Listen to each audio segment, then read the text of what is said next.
कड़क breaking news. आधार card agency के अनुबंध का नवीनीकरण नहीं। महानगर पालिका द्वारा अधिकारियों के आलस्य के कारण लोगों को कष्ट देने का समय आ गया था। आधार कार्ड का काम एजेंसी को सौंपा गया है। इसका ठेका पूरा हो चुका है। अनुबंध 21 जुलाई को समाप्त हो गया था और इसे नवीनीकृत नहीं किया गया था।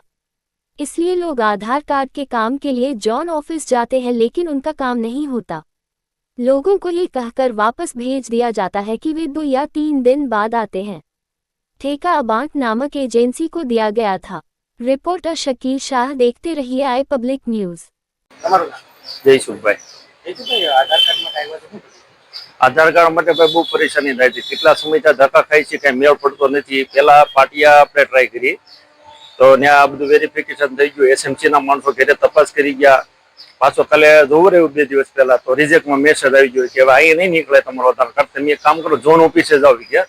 તો હું ઝોન ઓફિસે અહીંયા આવ્યો પહેલા, તો અહીંયા આવ્યો તો કે સાહેબ મીટિંગમાં છે કે તમે કાલે આવજો કે। પછી હું સરથાણા જગાત નાખાઈ ગયો। સરથાણા જગાત નાખાઈ ગયો તેને આખો આધાર કાર્ડ સેન્ટર જ બંધ। એ કે અમારો કોન્ટ્રાક્ટ જ પૂરો થઈ ગયો છે કે આ કોઈ શેર નહીં સાહેબ કે તમે કે ત્રિકમનગર વાળા ઓફિસે જાઓ। પાછો આજે સવારમાં અહીંયા આવ્યો। અહીંયા આવ્યો છે કે પાછા સાહેબ મીટિંગમાં છે કે કાલે આવજો કે પાછા। કેટલી તકલીફ પડે, કેટલી તકલીફ પડે ભાઈ, કેટલાક ધક્કા ખાવા રોજ રોજ આવે આધાર કાર્ડ માટે।